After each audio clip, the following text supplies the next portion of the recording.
Hi, so in this video I'll be going over Chapter 3, Biopsychology, and specifically I'll be going over human genetics in this video.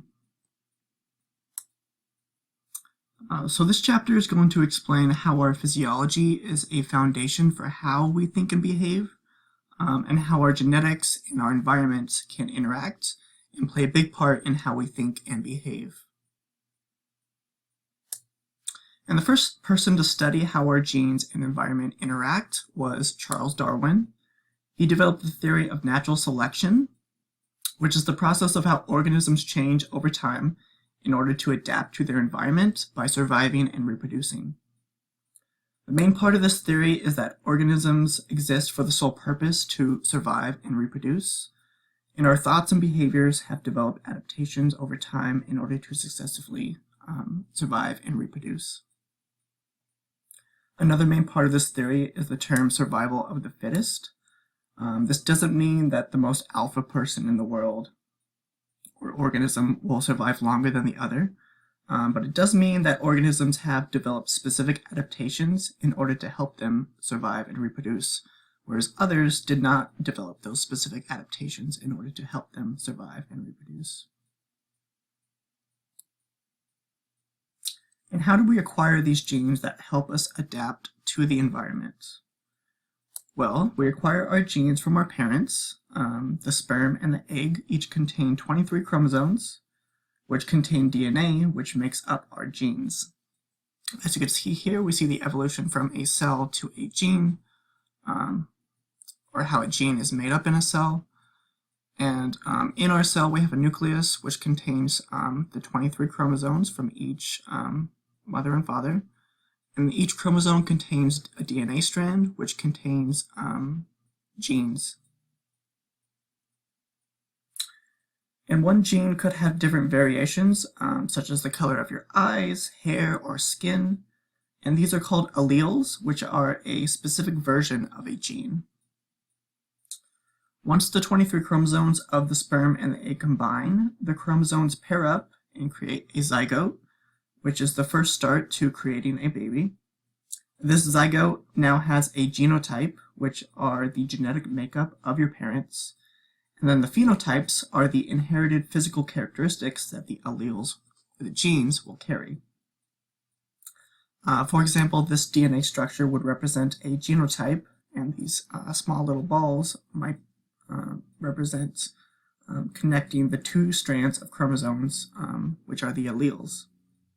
And these alleles, or these tiny little balls, carry phenotypes which could produce a variety of different physical characteristics.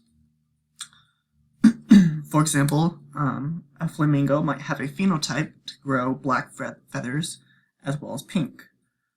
Or like in the movie From Onward from Disney, these two brothers express different phenotypes. One is slimmer and has curly hair, while the other brother is a little bigger and has straight hair. And these are the physical characteristics or phenotypes that they developed even though they had the same genotypes from their mother and father. Or we could see phenotypes represented in personality. For example, in The Office, Michael Scott has a very different personality than Jim. Michael may be more goofy and more naive, whereas Jim has different kind of jokes and is a lot more serious than Michael.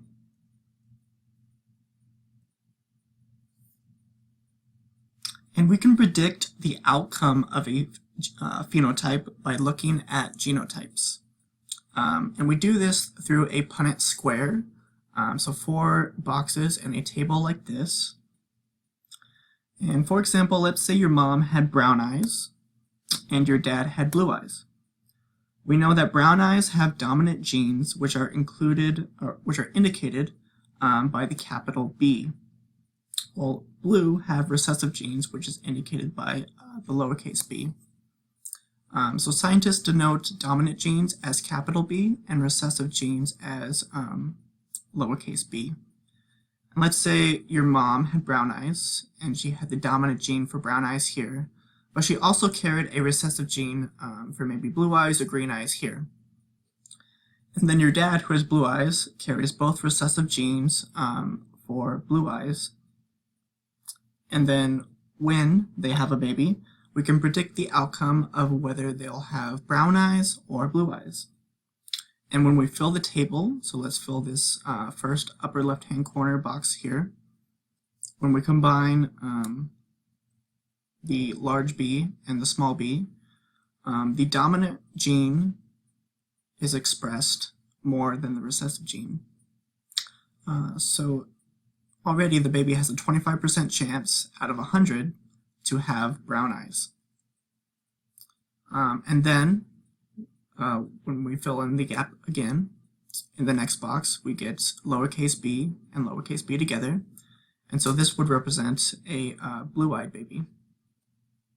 Going down in the left-hand corner here, we get another uppercase B and lowercase b, and this would represent a brown eyes baby because it had a dominant capital B.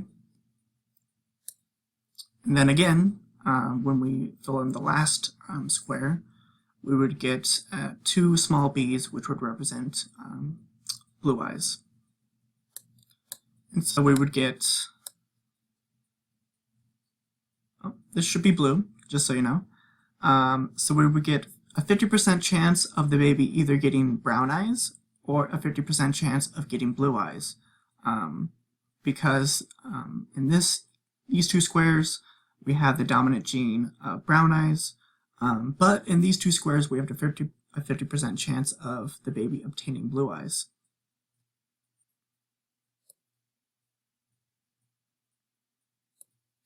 And I want to emphasize that genes are not alone in how organisms develop.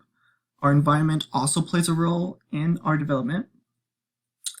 For example, the younger brother in Onward might have magical genes that predisposes him to succeed in a magical world and be able to perform magic easier in his environment.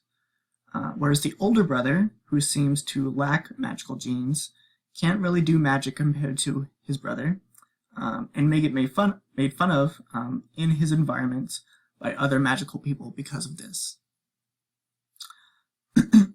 Or our genes can affect our environment, and our environment can affect our genes.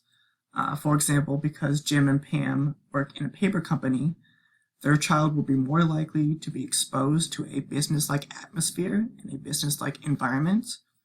And so when the kid grows up, they might be more likely to work in an office or a business-like atmosphere. And the kid may have genes from Jim and Pam that creates a personality to thrive in a business-like job. So one's environment can influence their genes, and one's genes can influence the environment that they grow up in. This ends the video for human genetics. Please see my next video for the cells of the nervous system.